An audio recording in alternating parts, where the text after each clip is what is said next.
Welcome to our program. Today we're going to talk about acceptance of our body shapes. Too much emphasis has been placed these days on the external packaging, you know, what's on the outside instead of what's inside. Many women, and now men, are unhappy with their bodies because they don't match up to some idealised, maybe even non-existent, body shape. But look at us all, we're so different and it'd be boring if we weren't. So why are we so critical of ourselves and unable to accept our body shapes for what they are? Why do we seek out plastic surgery or go on fad diets to enhance them? I mean, there's got to be a better way. So today we're going to take a closer look at body image and talk to some experts in this field. To kick it off, Jonathan Duffy caught up with Jane Ogden and talked about the idealised body image. People from all different cultures of all different ages all have different body shapes, and yet increasingly we're being led to believe that there is one body shape which is the ideal, or the way that we should all aspire to look. And I think probably up until about 15 years ago, this was very much the domain of women, and women felt that they had to look a particular way, and young girls beginning to believe that they also should look a particular way, and so they try and become thinner than they actually are. Probably over the last 15 years, there's been an increasing number of men who've also felt that they are dissatisfied with the way that they look, and they wish also that they could change their body shape. Now, in the main, this is probably because of what we believe is attractive, and various sources like the media, television, magazines are telling us that this particular way of looking is the most attractive and the way that we should all aspire to look. But I think it's a lot more complicated than that. It's also to do with all the other meanings that are associated with particular body size. And for example, if you take somebody who's overweight, when you look at that person who's overweight, you can glean a whole load of meanings about that person just from simply looking at them, from that two-dimensional image of what they look like. And people assume that because you're overweight, you're lazy, you're stupid, you're lethargic, you don't do very much from your life, you're not very aspiring. But also they tend to assume that you're out of control. So people assume that because you're larger than someone else, you're out of control of your food intake, of the way that you eat, but also possibly that you're also out of control of other areas of your life. But in contrast, the body image that we're being sold, for women, this is the thin body image, the beautiful thin picture that we see in all our magazines and all our films, then that thinness means attractive, but it also means that you're in control of your life, that you're successful, that you're aspiring, and that you can control the way that you eat, you can control the kind of exercise that you do. And it sort of sells to the world, I am thin, therefore I am a together person, someone who is sorted, someone who is stable. And I think for men, the same is becoming increasingly true. So the ideal image for a man is somebody who is quite well built, someone who is tall, and that also tells the world I'm a controlled person, I'm someone who is in control of the way that I behave. So Jane, does this lead to better health practice or poorer health practice? Well, ideally it would lead to some positive health practices because people would aspire to be healthier by being thinner, and therefore they would eat more healthily. But most of the evidence suggests that this isn't the case. When people are dissatisfied with the way that they look, rather than eating more healthily or doing more exercise, what they tend to do is they try to eat more healthily or they try to eat less, but actually they don't succeed in doing that. And what they do is they wake up every morning and they say, today I will set limits on the kinds of foods that I eat or the amount of foods that I eat. But rather than actually doing that or fulfilling those aims, what they then do throughout the day is fantasize or become preoccupied with all the foods that they're trying to avoid. And so eventually that can lead to them overeating, eating more than they would have done even if they hadn't been trying to eat less in the first place. And it can also lead to them not doing the exercise that they'd planned to do. Because by telling yourself, I will deny something, that very thing that you try to deny becomes the absolute object of all your thoughts and the thing that you very much want to do. So it can lead to people becoming more unhealthy. And we know this in terms of overeating, in terms of binge eating, in terms of what we call yo-yo dieting, with people's weight going up and down, and also in terms of more extremes like eating disorders with anorexia and bulimia, often being a consequence of dieting behaviour. What about the person who exercises regularly, eats properly, but still can't lose weight? How does that affect their self-image or society's image of them? I think people who are overweight will often criticise the way that they look. And what they do is they take a kind of piecemeal approach to their bodies. And rather than taking an overall view and saying, yes, this is me, overall I'm fine, they kind of break themselves up into small components and they look at their arms or their legs or their thighs or their bottoms and they become very critical of it. And I think people who have tried or people that they fail can end up having quite low self-esteem because they feel that they can't succeed in achieving this perfect image. You know, a lot of people, in fact, I know I've done this, would have judged somebody just on the way that they looked. But these stereotypes can often be the opposite of the truth. What your body looks like is not necessarily a reflection of how healthy you are. That's right. Let's listen to Stephen Blair. He's a health and lifestyle expert. Yeah, well, I've run nearly every day for 35 years. I was short, fat, and bald when I started. I'm still short, fat, and bald. I suspect another 35 years of running, I'll still be short, fat, and bald. But I am fit. There are plenty of fat people who are quite healthy. They have normal blood pressure, normal cholesterol, they don't have diabetes, they don't smoke cigarettes, they eat a healthful diet, they love their mother, they're a good patriot, they pay their taxes. You can't tell by looking at someone. In fact, if I think about it, I can conjure up a few thin people who are untrustworthy, lazy, outright criminals, have health problems, sedentary, smoke cigarettes. You can't tell by looking at someone. What's important is to practice the healthful behaviors. Eat a healthful diet, be physically active every day, and love your mother, love your children, work hard at your job, be a success, be a patriot. Too much emphasis is placed on body shape and not enough on healthy behaviours. The message is you can't judge a book by its cover.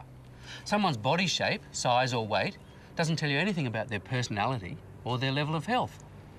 There are plenty of thin people with an inappropriate balance of muscle and body fat, and plenty of larger, shelled people who exercise regularly. It's what's between the covers that makes the difference. It's worth bearing in mind that what we consider to be the perfect body shape actually varies across a lot of different cultures. Sadly for us, however, in Western societies, the saying goes you can never be too rich or too thin. A recent study of teenage girls said that 60% of them thought they'd be happier if they were thinner.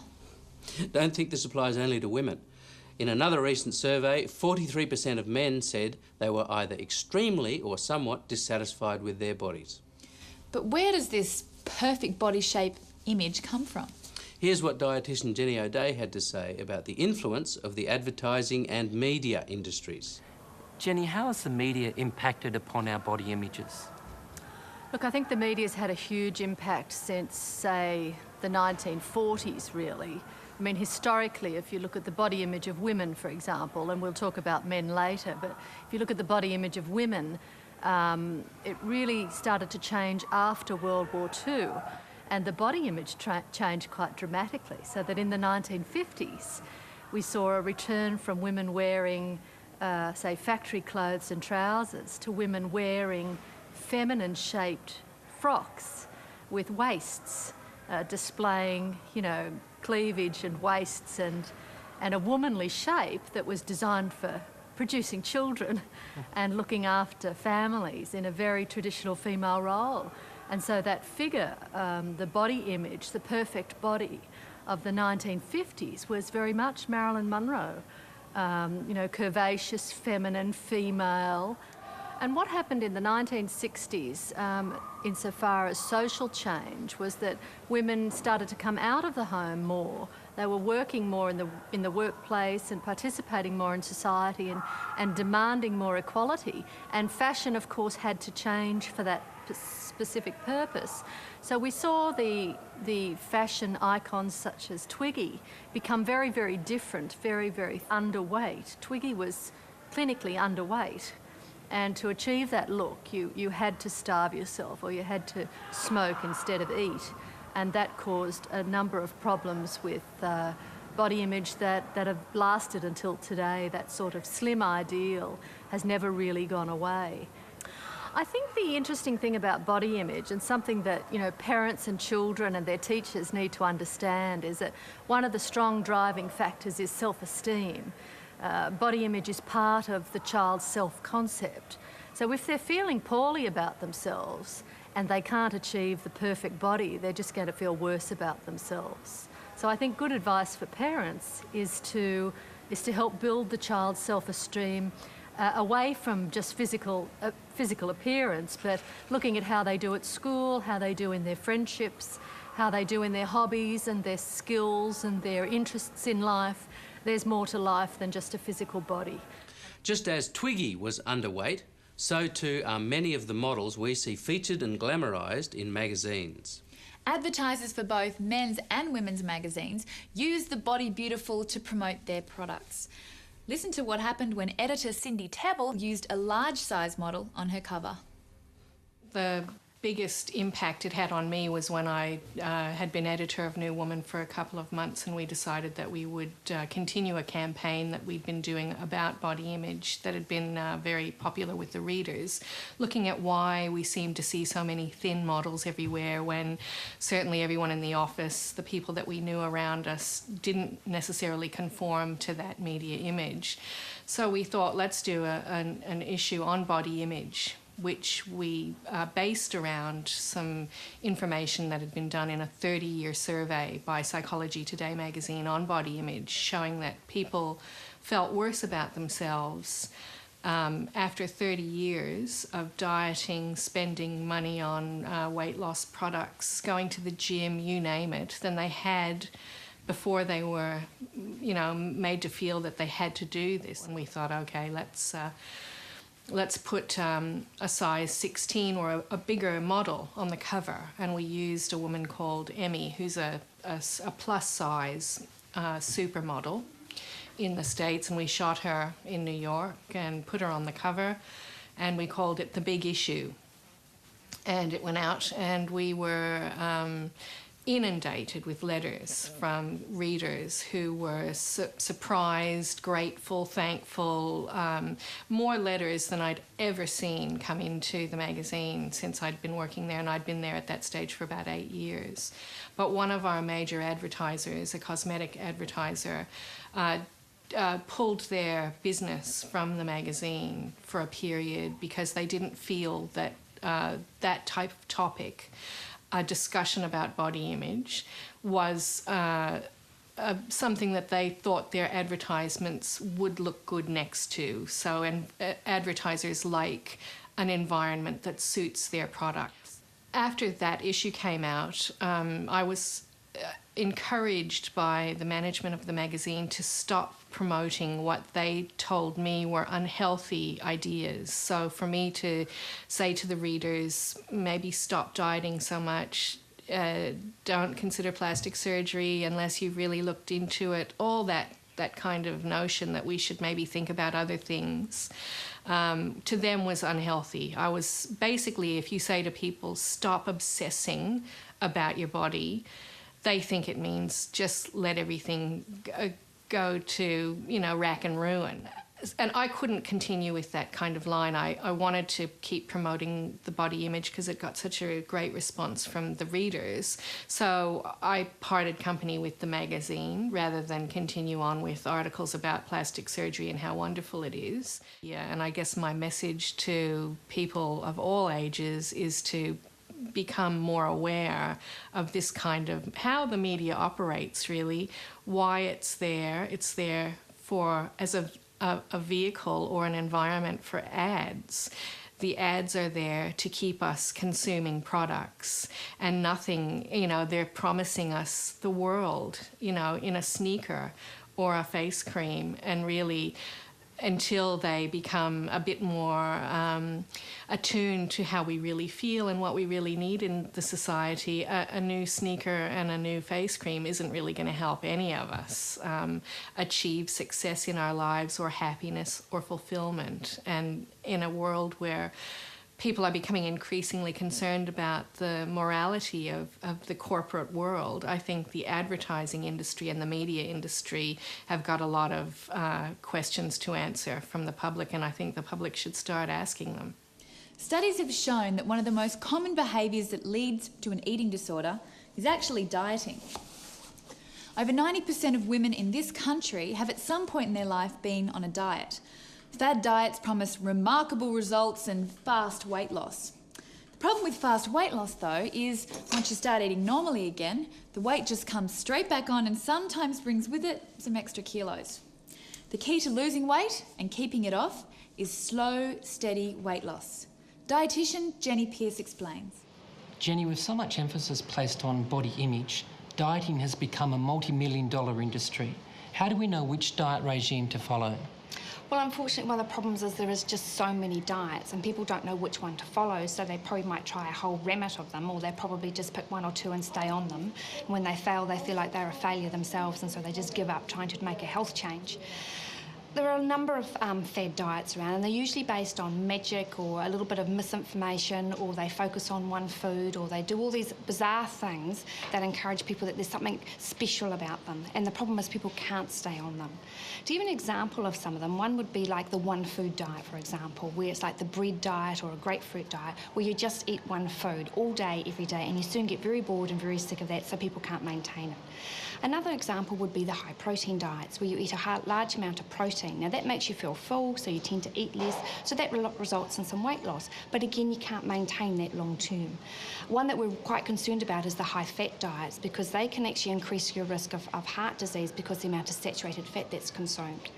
Another one would be some of these high fibre diets, which actually leave people feeling bloated and very uncomfortable, right? And a few side effects like a bit of gas and things. But again, people don't stick to those because long term they just can't maintain them. And I think people are looking for something magical or special in terms of weight loss, and not really realising that it's really hard work to actually make weight loss long term and to make the changes permanently. So some of the things we'd like people to do is to actually make some small changes, get a little bit of exercise, and look at their portion sizes. Another area is to be aware of the energy-dense foods. Now, these are foods that have a high sugar or a high fat content and provide very little in terms of nutrition.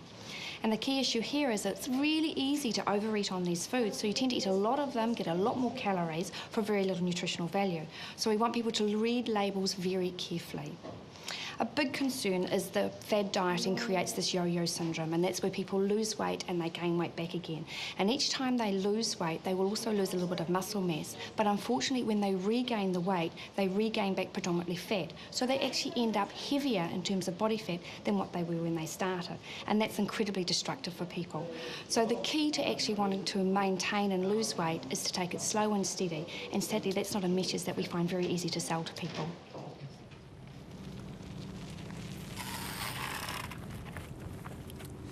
Fad dieting is not the way to control weight.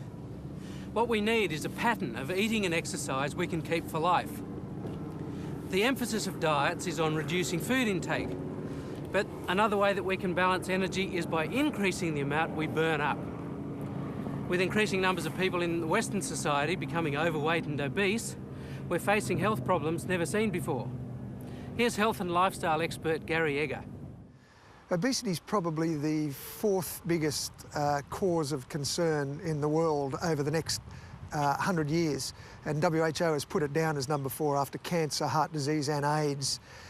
It leads on to about 30 different types of diseases, and therefore it's just the start of a whole cascade of epidemics that we're likely to see. For example, the metabolic syndrome leads on to diabetes, which is an epidemic in itself, but that then leads on to an epidemic of eye problems and nephritis, kidney problems and so on. We've also got the other extreme. We've got fatty liver, which comes from obesity, which then leads on to an epidemic of cirrhosis. So we've got this cascade of epidemics that starts at the top with obesity, which in turn starts with poor nutrition and inactivity.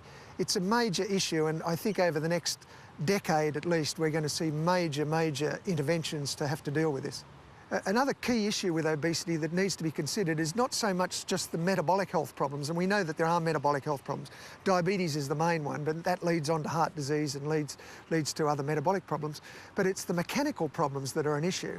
Bad knees, bad hips, bad ankles, which then leads to what I call the M&M syndrome, which is the metabolic syndrome, the mechanical problems, and then the decreases in motivation that follow from that. Because if you've got sore hips or sore ankles or sore knees, or you're incontinent, which is the case with a lot of big women, then you're not going to go out and exercise, and it's exercise and physical activity is the thing that's going to help lose the weight.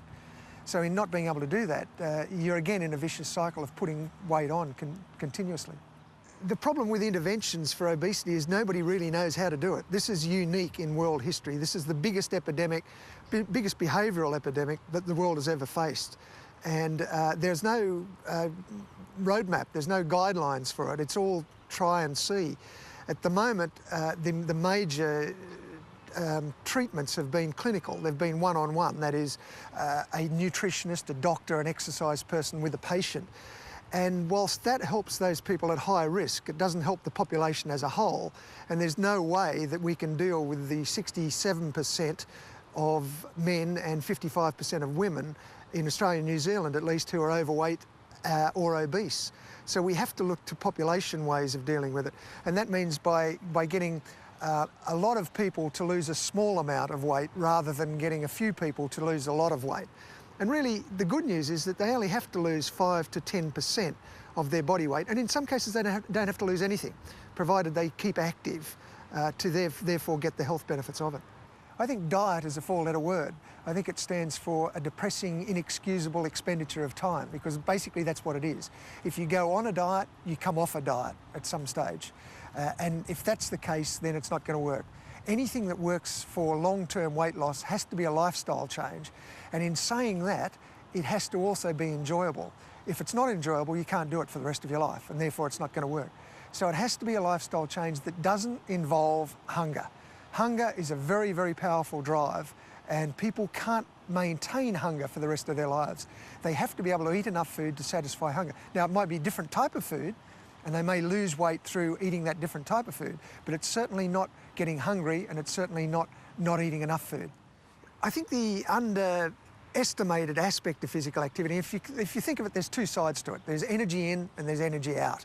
Now, there's a lot of things that influence energy in and a lot of things that influence energy out. It's the type of food we eat and the type of physical activity we do, plus metabolic rate, plus whether you work in a job that's vigorous or not. All of these things will influence that. But basically, it's energy in and energy out.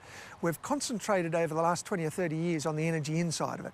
And traditionally, this area has been owned by nutritionists. Now we're only just starting to see that the other side of it is probably more important over the long term, not over the short term. Anybody can reduce 1,000 calories in the diet best by taking it out of food. It's very difficult to increase 1,000 calories by exercise, because it means walking about 15 kilometres more per day, and that's something difficult to do, particularly for a big person. So you can take 1,000 calories a day out of food, of somebody that's eating 4,000 calories a day, let's say, and that happens quite quickly. But over the long term, taking that 1,000 calories a day isn't going to work, because they're not going to be able to maintain that for the rest of their life, whereas the physical activity is the thing that's going to help them maintain the weight loss once they've done it. So whilst the two components are equally important, they vary in the timescale. Diet more important than or not diet, but reduction in the type of foods that are eaten in the short term, and then physical activity more in the longer term for keeping weight off. So even if you are overweight and take up some exercise, you'll receive significant benefits. You don't have to be slim in order to get health benefits from some lifestyle changes. As little as a 5 or 10% drop in weight can improve your health.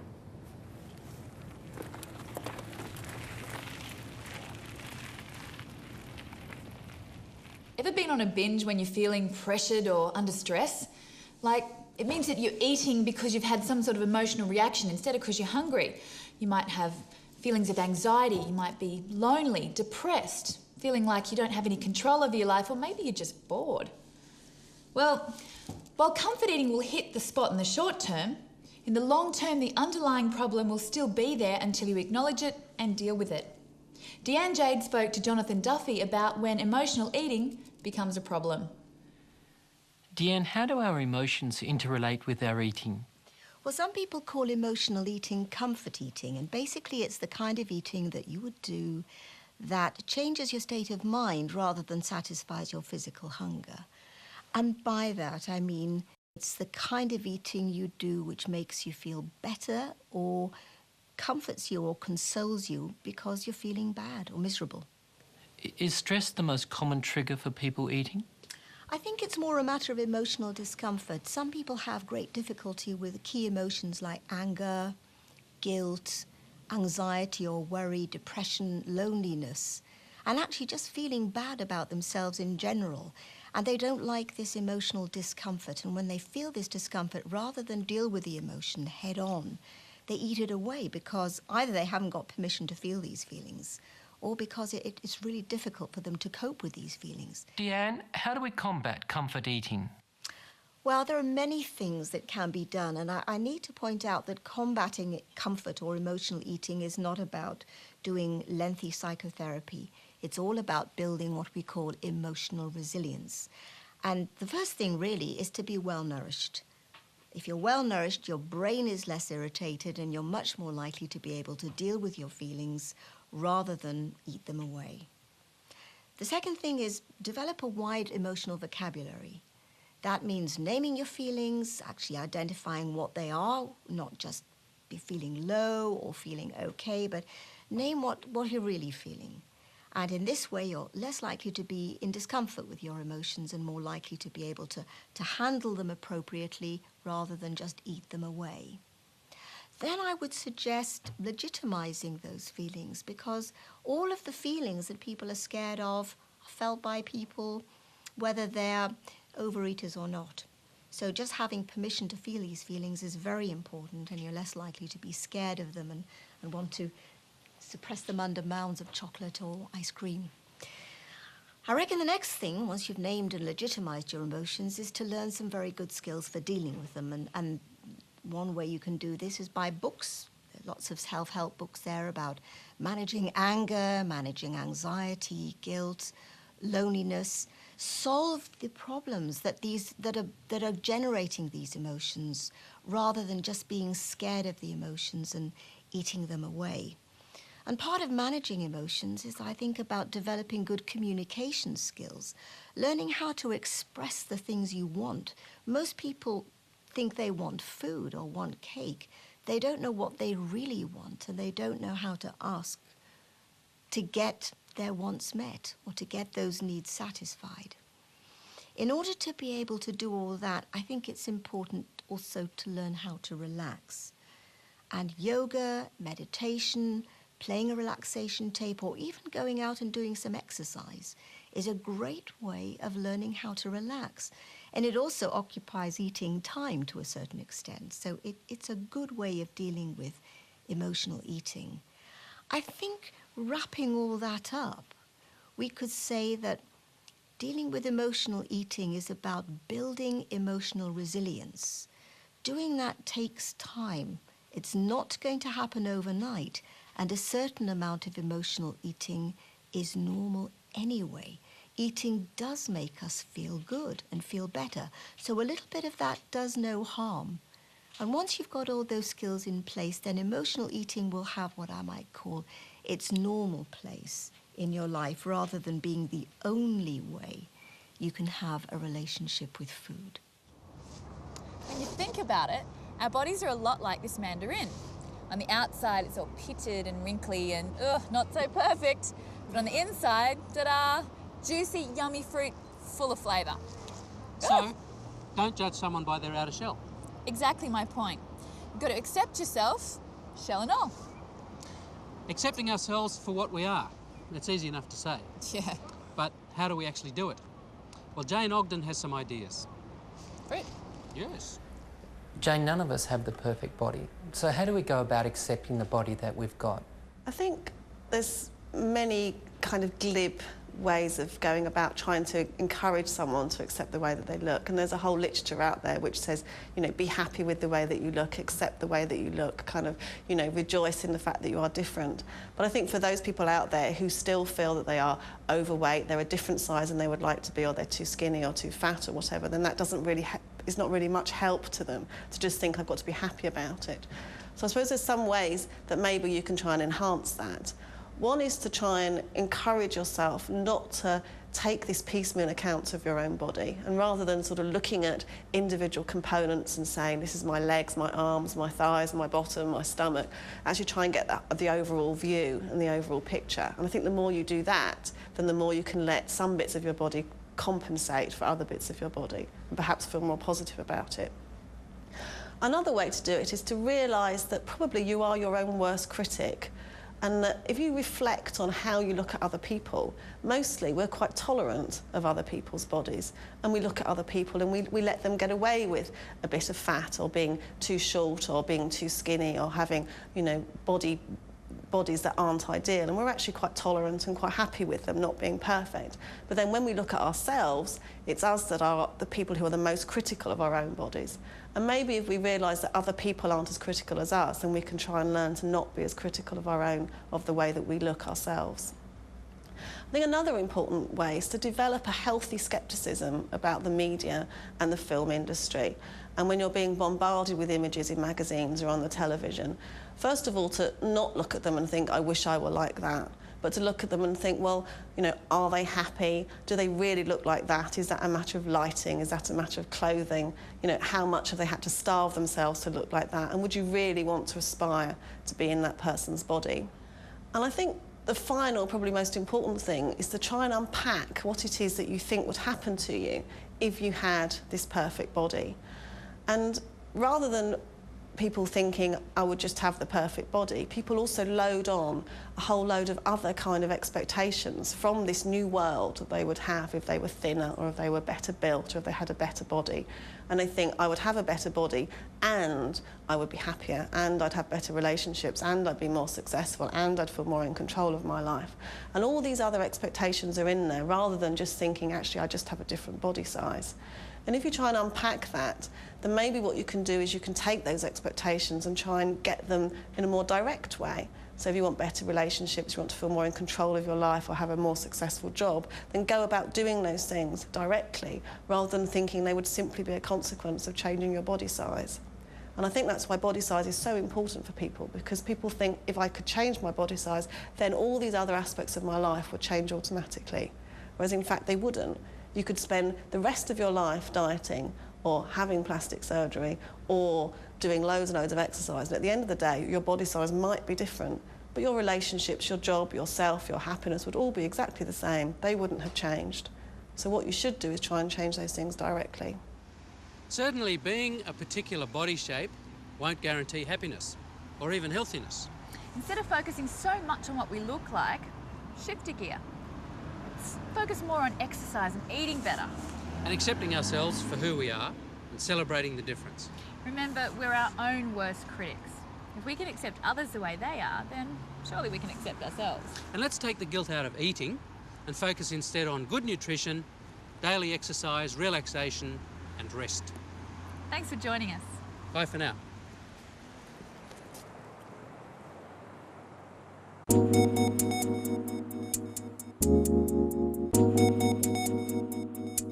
Thank you.